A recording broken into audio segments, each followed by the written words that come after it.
That's how good with you. Get entertained. There's nothing like listening to a limited TV radio. It's fun. You're listening to a limited TV and radio. This is radio like you never heard before. A limited TV radio, the pathfinder for radio. A limited TV radio. We dare to lead. A limited TV radio. 101 broadcasting. Listen.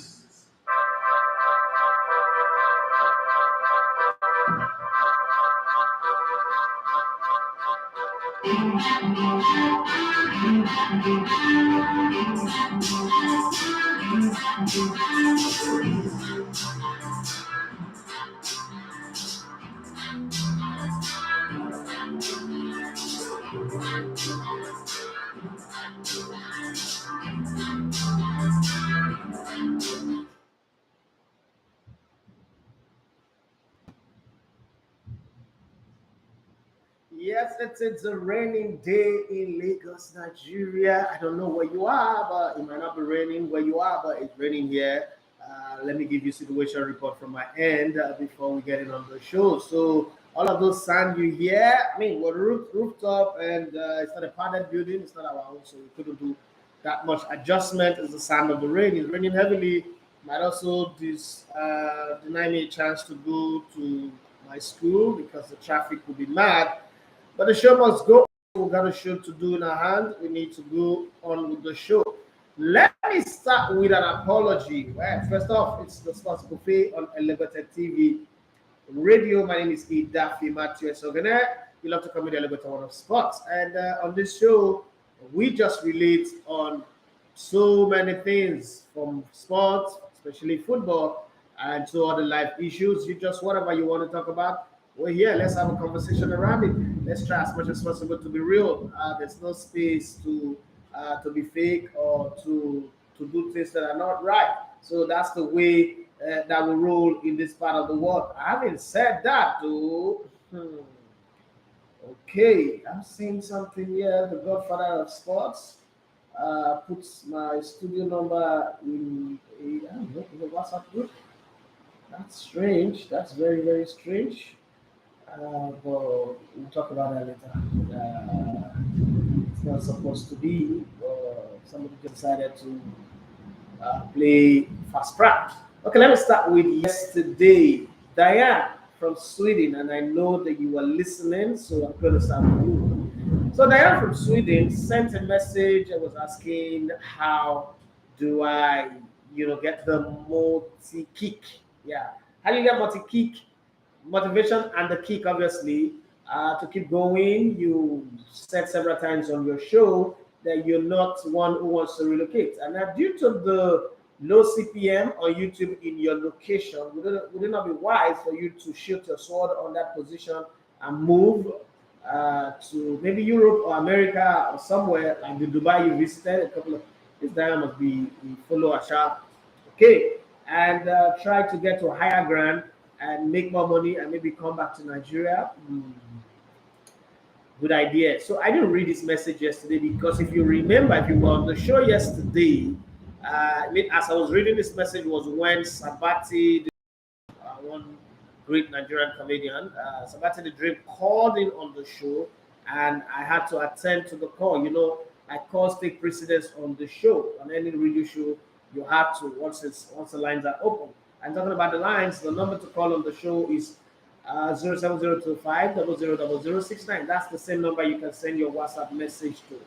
That said, she sent in that message yesterday all the way from Sweden, and unfortunately, I did not give a response. And then when I finished, she sent a message to my personal, my Instagram DM, and she was lashing me at first that maybe because she's a woman, blah blah. But I had to apologize. Like seriously, apologize. It was an oversight. It wasn't anything that had to do with woman or anything. It's just that the time of the show was over and that. But then Diana sent another message now. Then I sent another message.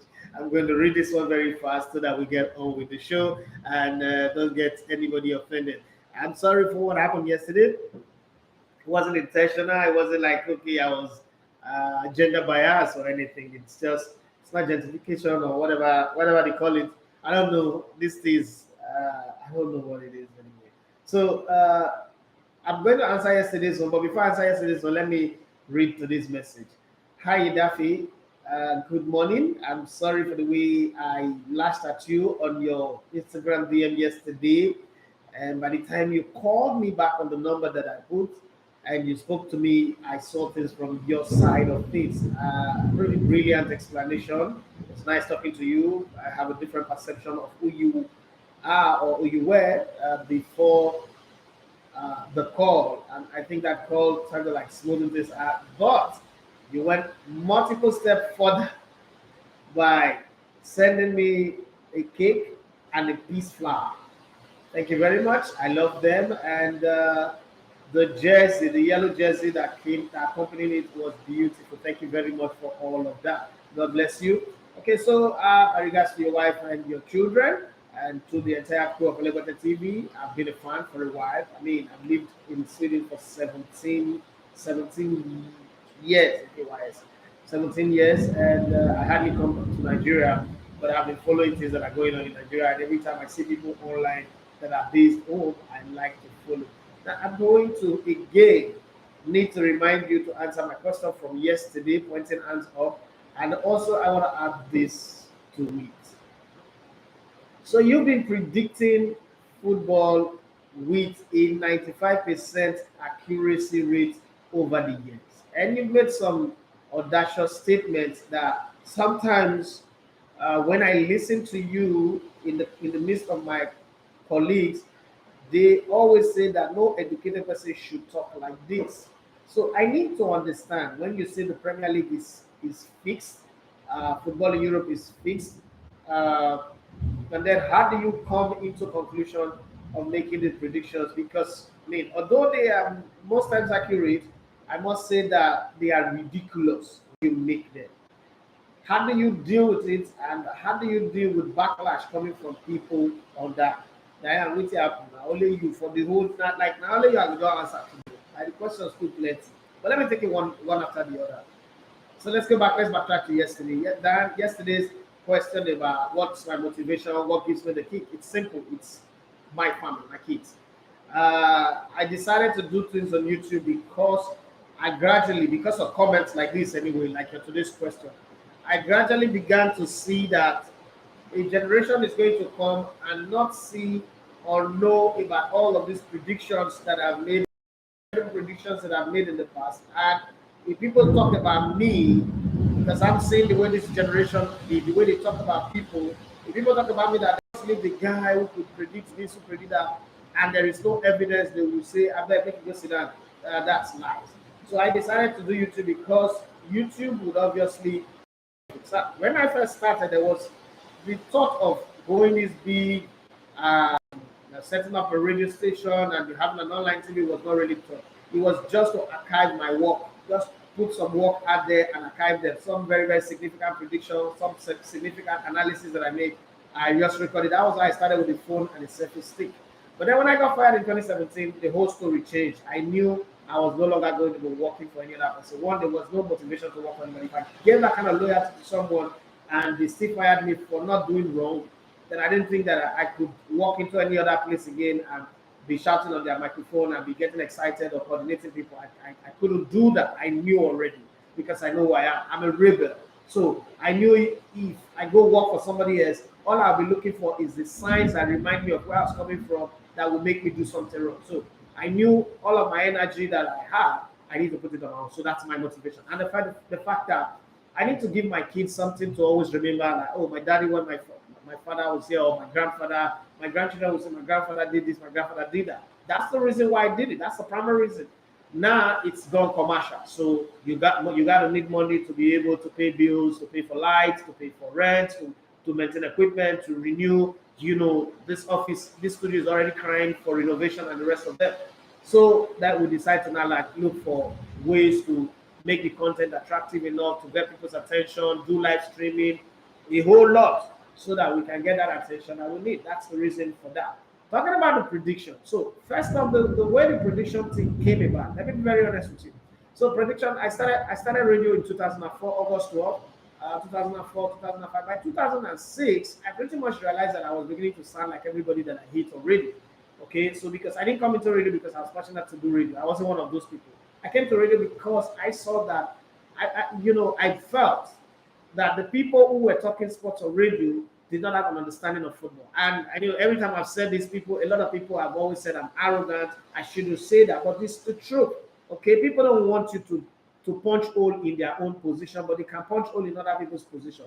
The truth of the matter is they didn't play football. Most of these guys who are on radio and TV talking sports didn't play football. So they don't understand what happened in the dressing room. So sometimes when they come out and give positions, I mean, Nigeria was leading 4-0 at halftime, and they were saying that the team, I was listening, some people were talking on radio that the team is not playing well. So those are the kind of people that I used to listen to when I'm driving. I'm like, what kind of rubbish is this? This is not how you talk football. So that was how I had a bet with my friend, Elendu, and I told him, I think I can do this. And he said, nah, I don't have what it takes to do. I went for audition. Remember, July 29th, 2004, and they didn't take me. They said my voice was not good enough. But I just made up my mind that I definitely will be in this industry. That's how I got in. First off, as a volunteer, doing it for free, and then I got so good, and then I got a contract, okay, in 2012. But by 2006, I said I wanted to be different. I wanted to be way, way different from the regular. So I increased the pitch of my speed at the time. When I was analyzing in English, I increased my speed. I was still not satisfied. I realized that even at that, still, it was linked to the radio that I was on. It was linked to real life, and everybody in that station talked fast. I still didn't see myself as standing out, so I thought, the best way to stand out was to start predicting games. Then we're not started having sports betting in Nigeria, so it was a little bit crazy. I remember NBC writing a couple of times that they should stop me from doing that it is not good, it's misleading, it's misinforming people, But then I stopped my gun and I said, this is the new normal. I was going to do it. So I started doing it. And when people say it is ridiculous, I don't understand what you people mean by ridiculous, that I make a prediction at the beginning of the season. It is ridiculous if it is not coming to pass. If it is happening all the time, then you should give me respect. I think that if it's an octopus that did that prediction, you guys should respect the octopus. You will train the octopus. You celebrate it. So why does my own has to be judged by I'm not educated? I have a master's degree. That should be enough. Why should my own be judged based on the fact that I am not educated? I don't know what I am doing. It is ridiculous. Is it that animals are supposed to be rated better than humans? So Diane, to be very honest, even prediction, I don't do prediction that much anymore. I don't like the time to do the research, because to come out with a prediction, you really have to burn the night candle. You need to burn the fire oil, like really do research, deep research, come out with a numbers that will tally. Have a reason in your head. What I do is, it's not like mathematics where I have to give you all of the way I solve it. If I do that, then the prediction is useless. So what I do is I come out at the beginning of the season and tell you, Man City will win the league, or Man United will win the league. Like when I said in 2013 that in the next 10 years, Manchester United are not going to win the league. It was ridiculous. But you see, the thing about football is, if you've been inside football, if you see Man United, Sir Alex Ferguson leaving, and that again is a confirmation of what I've said, that there is match fixing in football, but people still don't agree. How is it that a club that is a Syria Premier League winner, I've now gone 9 years, this is the 10th, this new season is the 10th, it's the exact 10th season. They go this season, they don't win it. Sure, they've done the 10th season. This season I just ended is the 10th season. They've gone 10th season without winning it. They've been in second position twice. This is a club that from 2002 to 2013, the lowest. So they've done first, second. 13 years they were first, right, in this window. And then a few times they came second and then top. All of a sudden, they can't even make the top four. It's not rocket science. So when I say there's match fixing in football, look at the reality and it tells you what I am saying. But how you guys come up with this whole idea that I am being ridiculous is the thing that I cannot explain. So this is how I conclude on that. Diane, I'm actually not doing a show to impress your colleague at work. If you're listening right now, I'm sorry, I'm not trying to impress them. I'm good at what I do. As a matter of fact, I'm the best in the world at what I do. What I'm going to say is start writing down my predictions that go wrong. I'm too good to be bothered about that. Like I'm really, really too good. I'm the only person who have the audacity to do those things. So I think that I should get applause and respect rather than people questioning how I do it. My comments, my position, my predictions, my analysis are my responsibility. How you receive it or how anybody receive it is not my responsibility. And that's the part where people say he's too proud. I'm okay with it. We can roll with that. Joel again from yesterday is back. Just a good morning, Dafe. I love the way you command your show, your grasp of the show and understanding of football is great. I want to ask, how can somebody be like you? No, so you can't be like me, but you can be like yourself. I think that what you should ask me is, okay, it's typing. Oh, I mean, how can somebody be a good football analyst? You have to read a lot. Start with reading a lot. Listen more than you talk. Okay, so when we're on air, we talk. But when you're off air, you've got to listen a whole lot more. You've got to listen a whole lot more because talking football can be boring very fast. You have to have the rap, the English, the words, the connections to wrap it. If not, it goes from exciting to very, very boring in seconds. So you have to read a lot, you have to listen a lot. And in listening, because I'm sure you're going to ask me, what do you listen? You listen to everything from movies to music, because inspiration for analysis is different from presenting. So the highest level of this job is analysis. So you start with being a reporter, which is also a very hard job. Then you become a presenter, and then you become an analyst. At the level of analysis, you are an expert. Okay, now we have a lot of quack analysts anyway, but at the level of analysis, you are, when you become an analyst, you are an expert. Okay, you are like a lab scientist. But you've got to read a lot, you've got to listen a lot.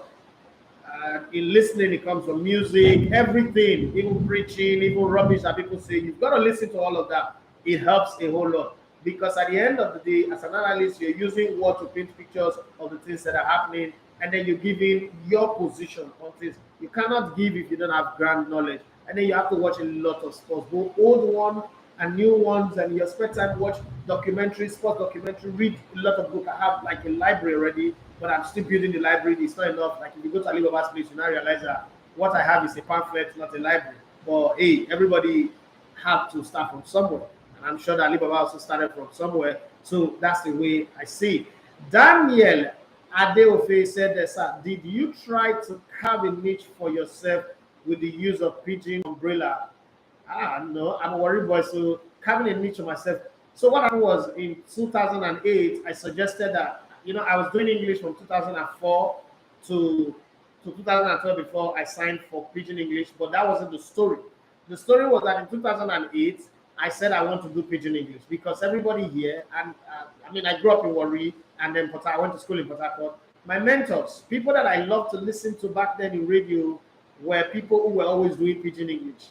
One of them is the great Boma Eriksen, the late Boma Eriksen in Port Harcourt. If you grew up in Port Harcourt, you will understand that, you will know that name. Was always doing Pidgin English show. And in Warri, I'm a Warri boy, so I was just proud of it. Like I feel like my home, like something should be connected to my home. So based on the fact that the owner of Real Life Fabrizio Romano was also a Warri boy, I suggested that we should have a Pidgin English sports show, and I would do it. But at the time, the people that were managing said, "Oh, it's unethical. It's against the broadcast code to do Pidgin English, blah blah blah blah blah blah." And then in 2010, if I'm not mistaken, Wazobia came. When Wazobia came, and Wazobia was taking all the money in the market, I'd already remove my mind. As a matter of fact, there's this part of the story that a lot of people don't know. In 2011, I got married. By 2012, I was no longer going to be working, doing sports for free because I had to feed, and my wife was heavily pregnant. The baby was on the way. So I went back to Delta State, to the Niger Delta, to take up a job that I've been on the ground since, to work for NDDC. And the salary was 375,000 naira. Okay, I got the job. I was in Bayelsa. I'd already done my test, done my swimming test and everything. I was ready to go. And then Mr. Januzaj called me and said, "And that Pidgin English stuff that you talked about," because again, when Larry Zambia celebrated his 50th birthday, the conversation came in again in February of 2012. But it seemed like they were not serious about it, so I moved on. And then they called me. NBC had already given me 450,000 naira, like signing on bonus, giving me accommodation allowance and the rest of them. And then I went back to my Oga because I left Lagos on Wednesday, and we had done all these things. And I went to him on that Saturday evening. I said, sir, bros, that radio thing that I tell you that I wanted to do, that's my dream. They've called me again. Oh, and the first thing they asked me is, how much is the salary? I said, it's 150,000 naira. And it was like, you decrease. It's normal. Like, you don't decrease. You say you get wife. Your wife get the I say, yes, sir. So you want to leave work, when we say every month, you feel they get like 700, 800 to go do 150 yeah work, journalist work, all these journalists, yeah work. I said, but bros, now what I want to do. So I came back and I said, okay, the money you gave to me, I've not spent it at the weekend. It's cash. They gave me cash. They didn't transfer my account. I said, bros, send the money here. And it was like, carry go. So you could also accuse me as one of those persons who eating from the national cake without doing a job. But it's a dash anyway. But let me just put it out. So when I came, I flew. I went to Port Harcourt, drove to Port Harcourt, took a chartered car, went to Port Harcourt Tomago Airport, and I took a flight to Lagos. It was a Sunday. April 1st was a Sunday, and then April 2nd was a Monday. I started the show after Medemede in the morning and Medemede Extra in the afternoon. That's how I started. But it was a conversation because I was done speaking English. I wanted to do pidgin English.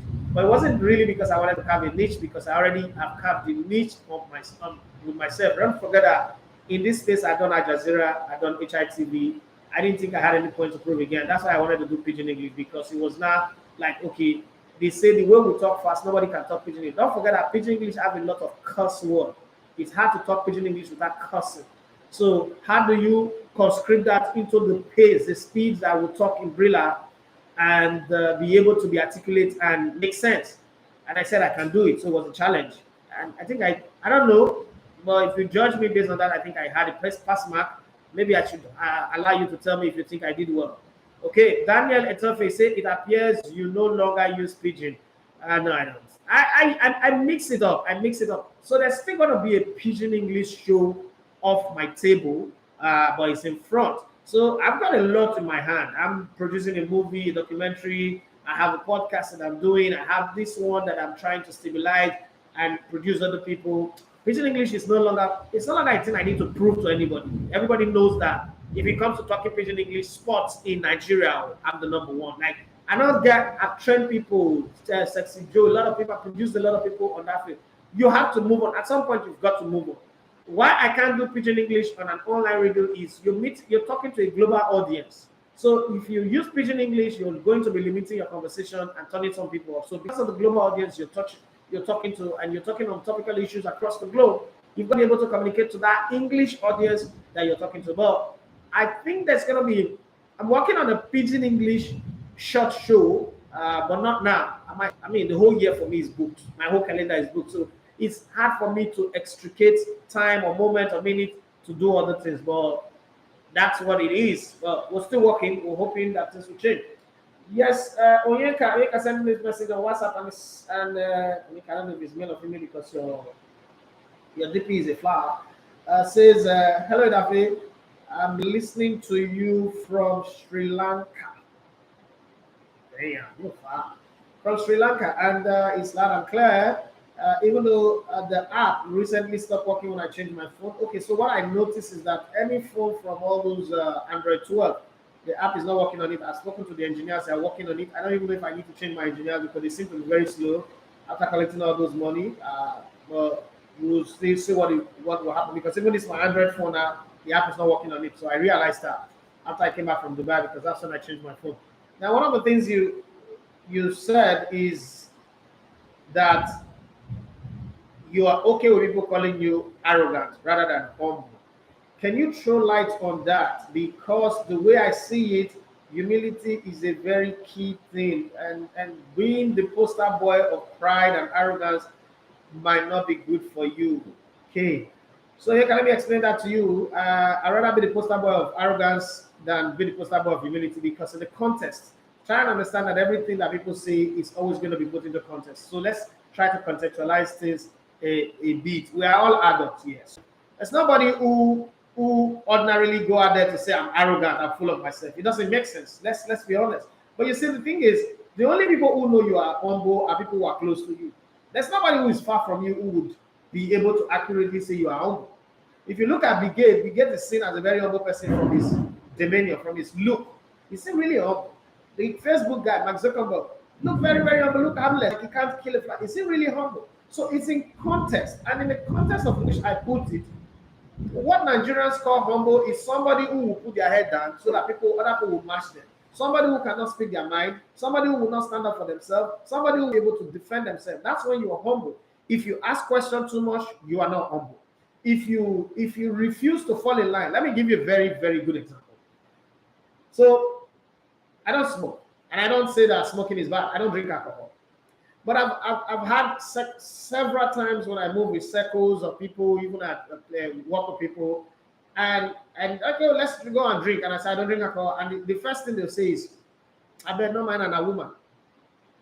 How did I'm not drinking alcohol turn me into a woman? That I don't get, because I know a lot of women who drink alcohol. That's one. Two, you hear people say, "What is it feeling like?" You want to feel like he's the only righteous one. He's not drinking alcohol. I beg you, go and sit down. Now that's perception. So I'm not going to fall for that. Rather, I like the fact that one of the things that I've enjoyed the most in my lifetime, and it's the sweetest experience that I get, is when I go out with people and then they say, man, you're different from how we thought of you. You know, that's like the sweetest compliment I've ever gotten. Or when people come to me, and I've had a lot of people, I'm like, oh, you're very, very accessible from afar. Look like a person that will be very rude, very harsh, very hard. I'm still one of the few people, I don't see myself as a celebrity anymore, but I'm still one of the few people who answer everybody's messages on WhatsApp, on Facebook, on Twitter. I respond to everybody. I don't cut anybody out. I don't say, have to be to you, my DM. If you ask me for money, for instance, if I get, I give. If I'm not gonna tell you, why not get? I'm dealing with issues right now. It's left with whether you believe or you don't believe. So I don't understand the context of being humble, right? I really don't understand it, because in Nigeria, let me show you people that are humble. Your gate man, your driver, your house help, your cook. Those are humble people. I don't want to be that person. I want to be Roman Abramovich. I want to be Vladimir Putin. I want to be up there. I want to be Floyd Mayweather. So call me proud if you want to, but that's all context of being humble. Remember, Jesus was called arrogant and proud. In that era, that's why they crucified him. I mean, think about it. Jesus now is the gateway of Christianity. But the people who killed him were protecting Christianity in their own context. So pride or arrogance in man's context, the only person you are supposed to be humble before is God. No other person. So I don't give a hoot if I would think I'm proud or arrogant. What I am here to do on earth is to impact people's life. Not part of that. No part of that one says you must be humble. What it says is that I should let my work bring glory to God, but my work should impact the lives of men. That's all. Anything outside that, from them. What's that to pack on you need? When you need the fuck oil. Yeah, that's down there. A young Betango, hey, how you doing, bro? He said you're just schooling many of us with life experience. So amazing. Great teacher, morning boss. Good morning to you as a wife, as a family. One great guy who's hardworking, consistent, and also a believer of Nigeria. This one is coming from Daniel. Hey, Daniel, how you doing? Where are you reaching me from? Daniel is reaching us from Dubai. Saw you at the Dubai mall, but I was up and you were going down. I couldn't shout your name inside the mall, so I just looked before I could turn. You had gone. I didn't see you again, and then I started seeing your videos on Instagram in Dubai, but I couldn't reach out to you because I didn't know what your program was, or I was too shy actually. So I want to ask you this: do you have any plan to come to Dubai to set up your radio station? No. I like Dubai. I like the city of Dubai. Actually, I would love to do some business in Dubai, but set up my radio station. This is what my radio station will be. My radio station is designed to be in Nigeria. I love it here. Okay, Edijala Ufoma. That name. Edijala is Sunday, right? What's Saturday in Yoruba language? Edijala Ufoma is a great job. Nigerian contest is art of contest. Now, humility put us for here today. Say the truth. You are rude. You lack respect. Be confident with your position. They say you are too proud. Okay, well, on your vote. That's that. See, who don't understand this thing there? It's not meant for you. God bless your father there. Kenny Frank just joining the show. Adijala Ufoma, he say you take our time to either respond or like every comment. I pray you continue to grow in organic matter to the world. Thank you very much, my brother. Yes, I do, because see, I didn't come into this online presence by accident. I didn't come because people were coming. I came in because I know that it's a strategic place for the future. This is where we're all growing into. This is where my children will be on. This is where everybody will be on. Okay, before the metaverse conversation came in, I already know that this is where we're going to. Streaming was hitting high note. Online space is Soldier Boy. Remember when Soldier Boy came out with through the phone, and nobody, no record label wanted it because it was blackball, and he said F everybody, and then he went online to streaming and he put it online. He's the first person, the first musician to put his music on YouTube, right? Let me take this call. Yeah, hello. Hello, good morning. Hello. I see your phone not fall inside radio. I've been arranged fall inside your phone. Yes, I can hear you now. Good morning. Good morning. Let's talk like we hear you. Let's say you do romance what you did. You use the weather for two. You use the weather for two till they do something. Yes, I can hear you, but you're still sounding like somebody they rub your belly. All right, talk to me. Talk to me, man. I mean, you laugh for your phone now. For that water.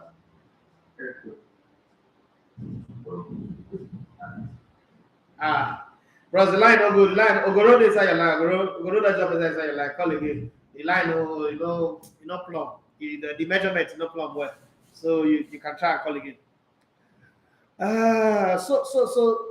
For the question of Dubai, no, I went to Dubai to view the real estate business, the industry. What's the payment plan like? How do you buy property in Dubai? Then the school for children. I'll be very, very scared to send my children to school in America. I always say that. Like, your black skin make you a target. I don't want to bury my kids. So America is not a place for me. Like, I don't think about it. So when I look at my kids, I'm always looking at, okay, what's the best place to send them to school? You start planning now. You don't wait till that time. Okay, so that's it.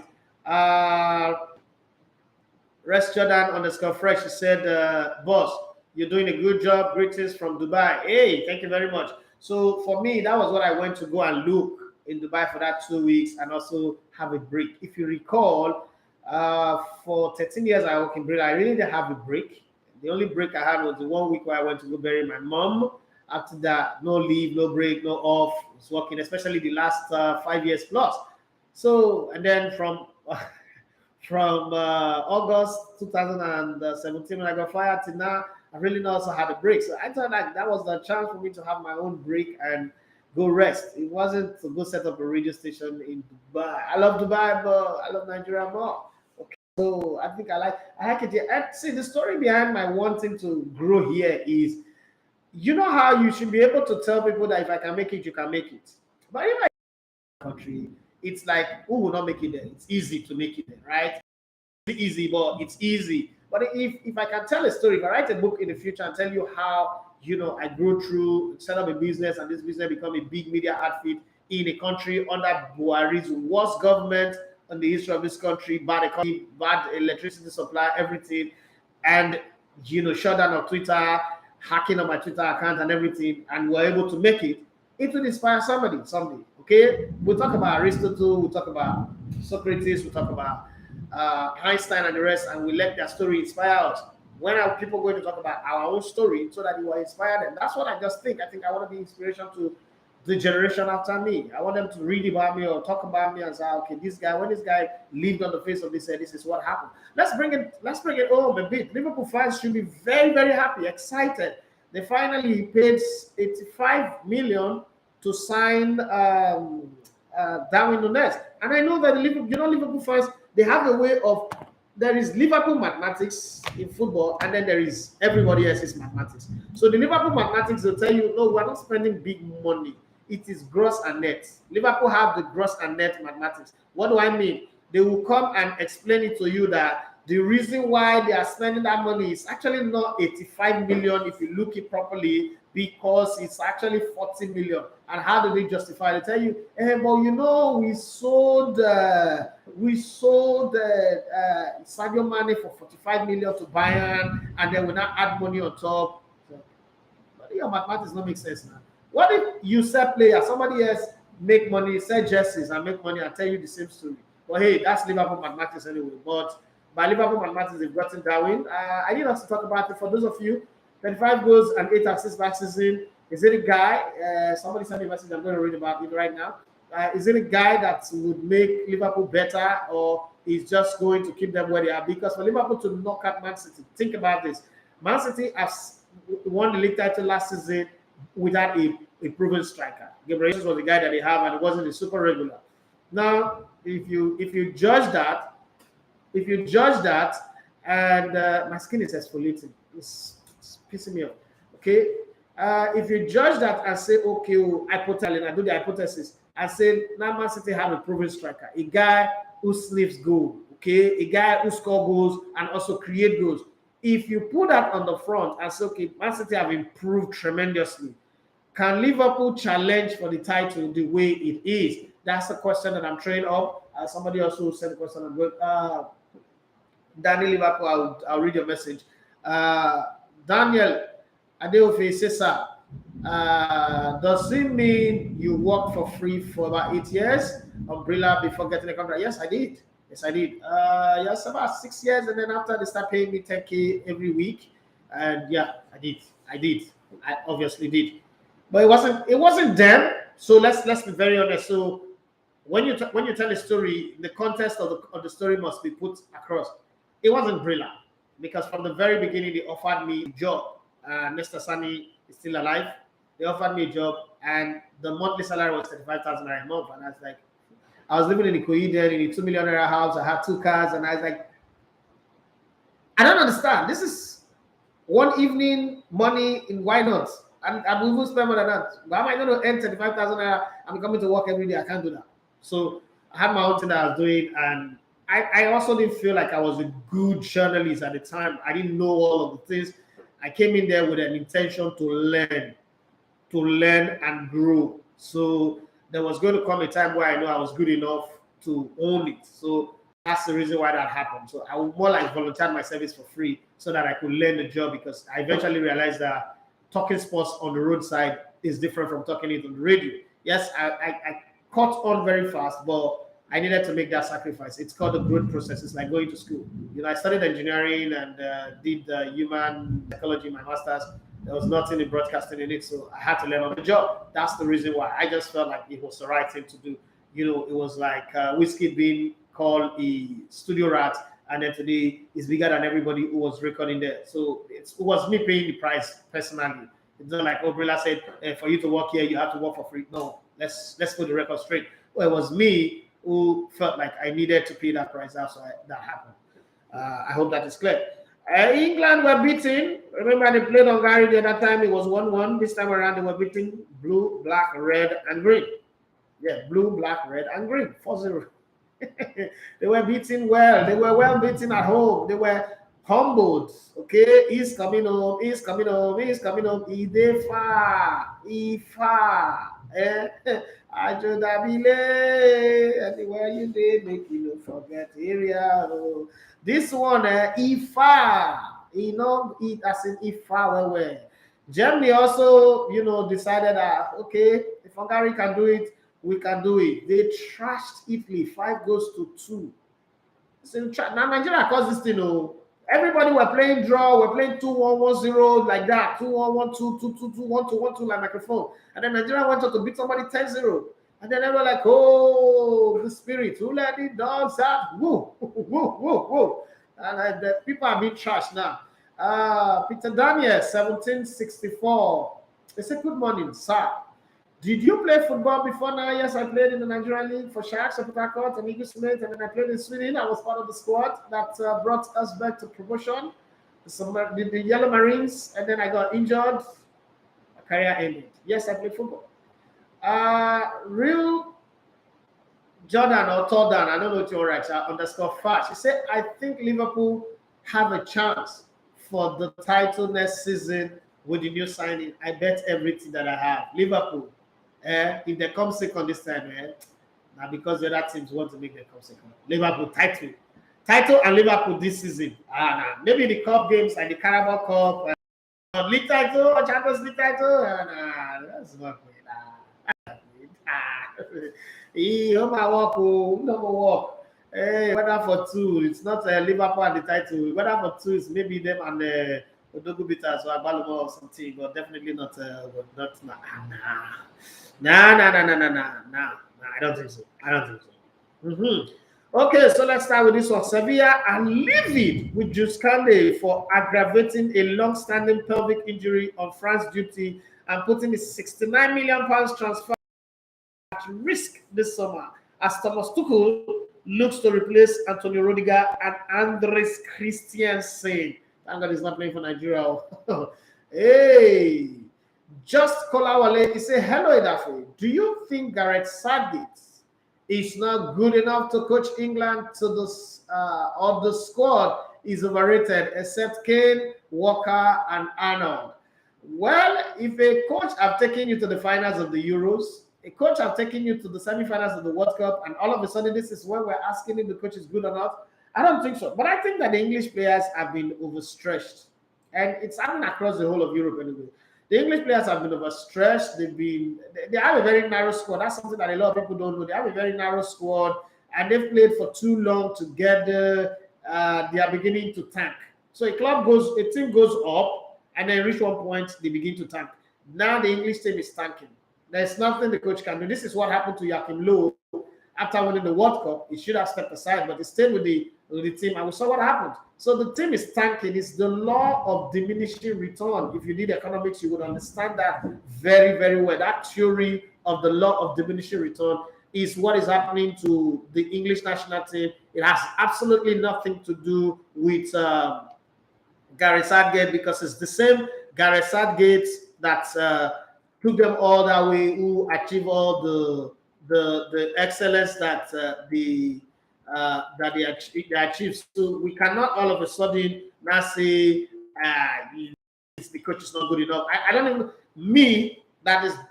I don't like English coaches. If you know me, you know that I don't like English. I don't think that they are good enough.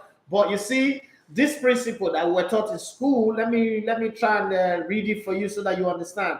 The law of diminishing return is an economic principle stating that as investment in a particular area increases, the rate of profit from that investment after a certain point cannot continue to increase if other variables remain at constant. So what we're going to take away from this now is the other variables. The other variables are the players. Harry Kane have been the lead striker for England for God knows how long. There is no other player in second place, third place, fourth place that is a competition. All of the people that are meant to be competition, people like Marcus Rashford, is now Iyalati, is now selling Amala, is now Amala Shita somewhere in England. The other ones that are supposed to come in with a fight, they are no longer there. So that is the other variables. And if you look at the English midfield, it's also the same thing. They have a first 11, but they don't have other people that are competing for place. That's one of the things that Pep Guardiola managed to do with City. Every position has somebody who is on the bench who can come in and take your place. So, I mean, Ruben Dias came in first season, was the best player in the whole English Premier League. But the following season, which is last season, couldn't find a regular playing share. How did that happen? Not because he dropped his form, because we see him every time he comes to play, he plays well. But Pep just wanted him to understand that guy. I can't depend on you too much, because at the end of the day, I will lose it.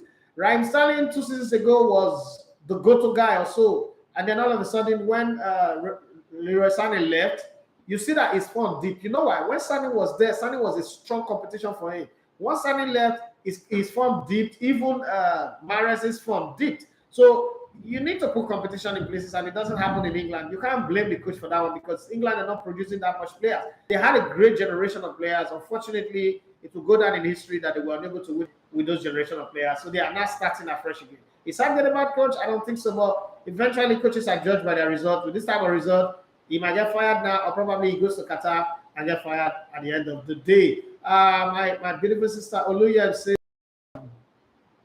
will England go far at the World Cup in Qatar? Quarterfinal is the highest I think they can get to. Quarterfinals, that is if they really push. If not, they can even get knocked out in group stage. But that group is easy. England, US, Wales, and one other country I've forgotten now. It seems like a group that they can easily get out of. England is the first country of all the countries that qualify for the World Cup to select their accommodation in Qatar. England is probably set and primed for the World Cup, but hey, there is more to that than just having a beautiful camp, a beach camp, and all that. There is more to football than all of that. My brother, the most consistent guy that I have on Facebook, Richard Tuaje, says to become a good analyst in any field, you need to be objective and not say what people like to hear. Once you start saying things based on what people like to hear, then you are not an analyst. Right now, nothing to you, big of Ross. I greet you, my brother Brendo. Once again, you've shown how consistent and how much understanding you have of this industry that I am in. Thank you very much. Kevin Francis is saying, while in Brilla, people who know you called you your English name Matthew. Why did you not allow that name to continue? Rather, you preferred it. That is my surname. Okay, so what happened? Let me explain that. What happened was, when you walk, you have people who always think that maybe you're riding on something.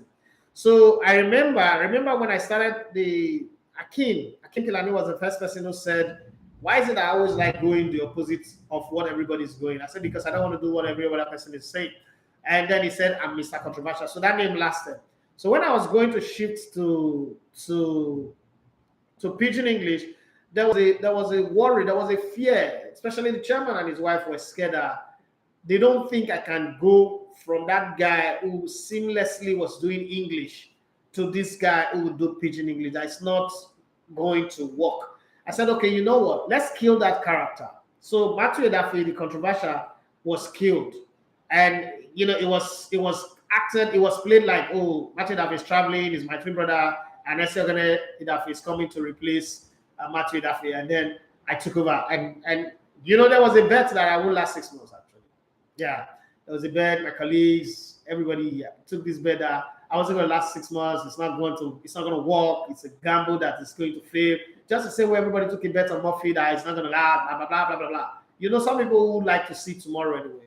But we became the radio station that had the two best of the best in sports. Morning and night, we hold the whole of Lagos down, like going to work. If you're not listening to me, if you're closing from work, if you're not listening to Murphy, your head is not there. I mean, it didn't even have to be sports. People just love what we do. So I think it is the need to prove that I can be anything that I want to be. Okay, that's what happened. It's not like, oh, the name Edafe is a constant. What changed was with Matthew, and so it's not much. It's just the fact that I decided, okay, if you guys think I can't do it, let's give it a try. And no, I shouldn't use Matthew Edafe because I'll be bringing the fans of the controversial in. I should change everything. I should even drop the name controversial. I said, okay. My late father was the elevator of Udu Kingdom, and that's something that people need to understand. My late father was the elevator of Udu Kingdom. His brother is the Uvi of Udu, is the king, Dilikwe, his younger brother. So I decided, you know what? My father is the elevator of Udu Kingdom. I'm going to be the elevator of sports. It's that simple and straightforward. But people saw it differently. I don't know what they were thinking anyway, but it's a business. Like I always say, it's not my business how you interpret what you hear or what you see. It's your own feeling. So I just started. I just showed up on the first day, which is the 2nd of April. I said, "This is the voice of the elevator." No, this okay. No, so you're listening to Halftime at the Media on Sports Radio. My name is Esiogene Edafe, right?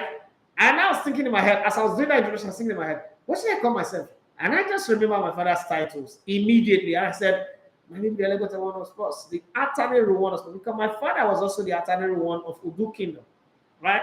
So I just lifted my father's title and put it on myself and corroborated and crowned myself. And that's how it worked. And today, it's the company.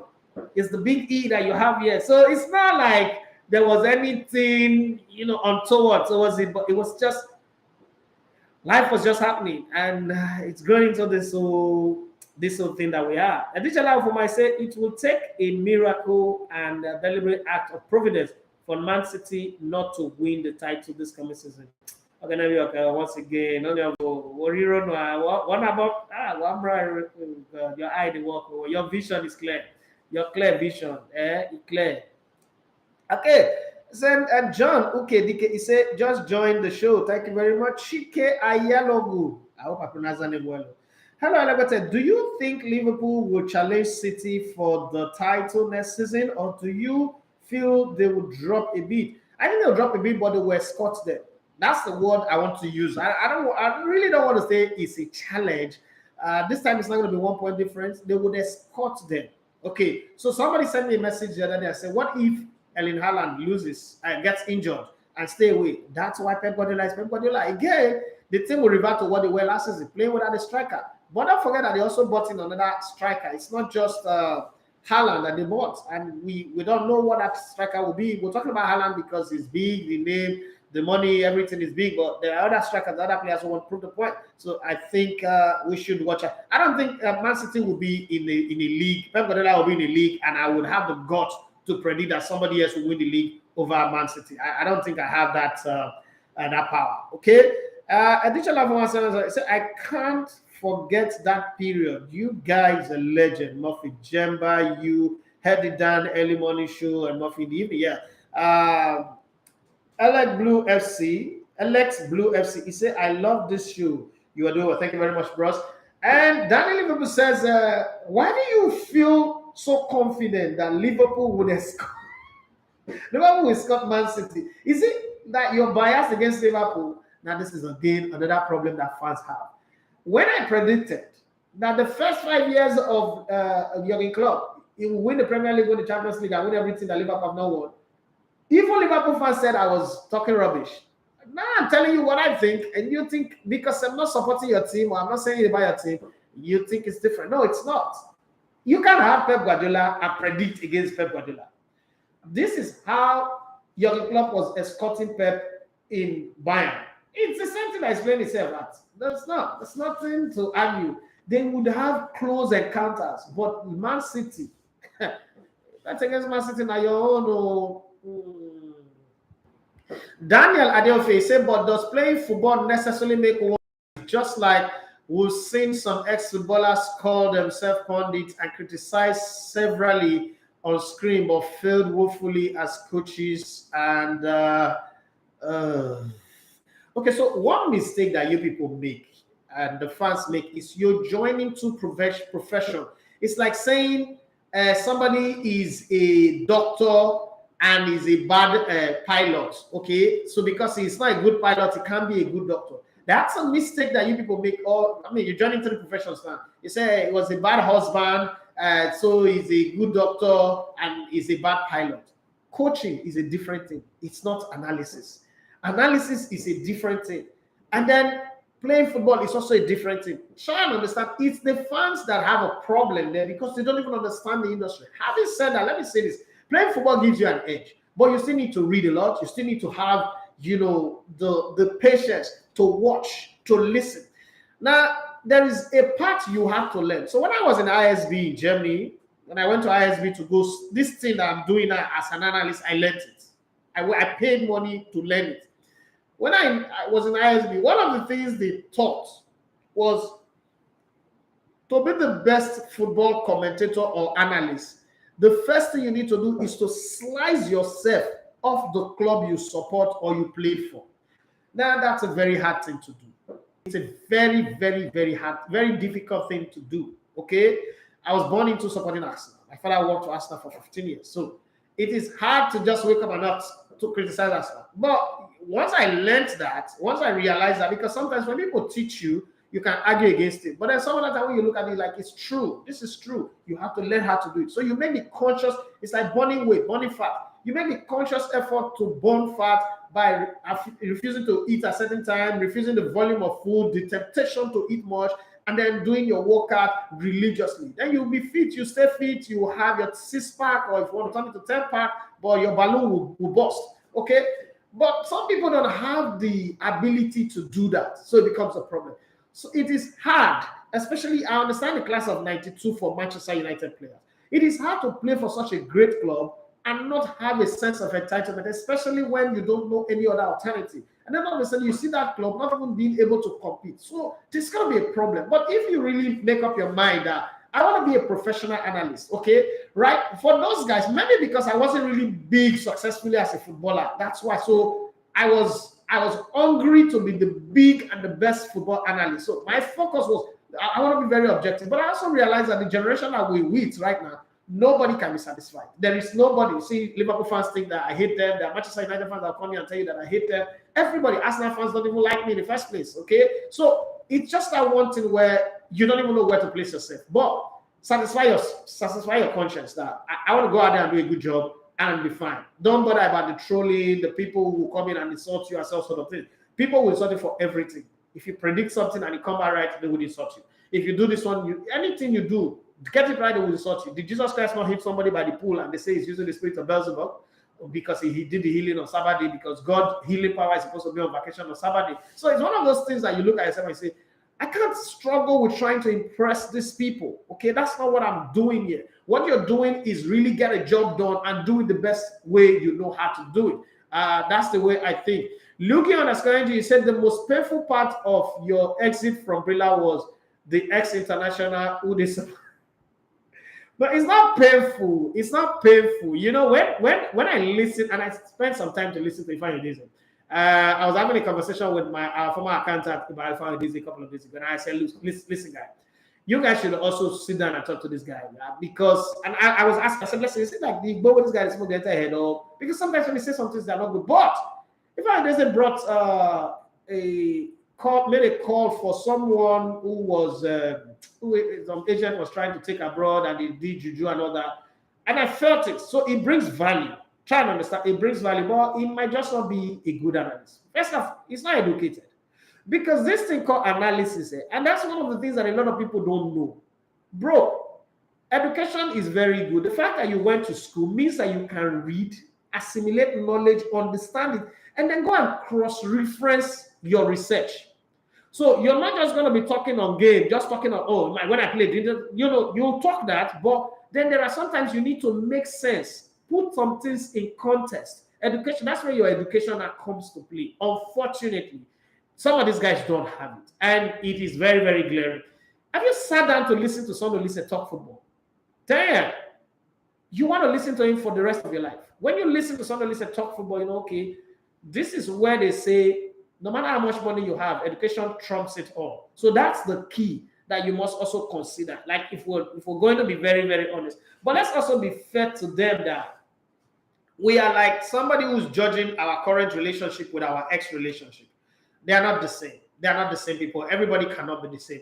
You've got to accept this person and say, this is the baggage that they bring to the party, and this is what we're going to take. I understand that people would always be measured. I mean, Matatala is a great commentator, but he's not Peter Drury. Peter Drury is a great commentator. It's not John Champion. John Champion is a great commentator. It's not Tommy Smith. Tommy Smith is a great commentator. It's not Yaish Miali. So everybody is different. It's not Glenn Davis. Everybody is different. So let's just see what is good about each person and move on. It's going to be hard. See, let's be very honest there. And I'm not saying it because I'm the one saying, but it's going to be hard for anybody to be me. And I don't think there's anybody who would be me. It's like trying to be Murphy Jemba. You will make noise, but do you have the capacity to research like Murphy Jemba? Have you? I work with Murphy. I get scared when I see Murphy researching. Like, whoa. Murphy brings to one day show research material that you can use for 3 years show. Those kind of people, you can't compete. Didn't you go to school with people that they are just better than you? No matter what you read, what you do, they just sabi pass you. You think people don't train with Messi every day and want to do what Messi is doing? When you can't, you just fall in line like, okay, now the same football with the play sharp, but this one, now God they play football for inside of you. So that's what I think. So let's not judge everybody with trying to be competitive with me or Murphy or it's not going to work. Pepe Mini say, please, can you please talk on Trent and James' defensive ability? I think that would move to tomorrow because time is up. I can't be able to do that now. Council Asker 347 say people don't know soccer analysis is a course on it. So people People don't know. A lot of people don't know. I told somebody that I went to school to study. I paid $17,600, €600, sorry, to learn this. And are you serious? I said, yes, I did. I paid. It's crazy. I spent a 3 years period where I was going to Hamburg and coming back. Maybe like, that's rubbish. Now that's rubbish. Murphy is in America. Yes.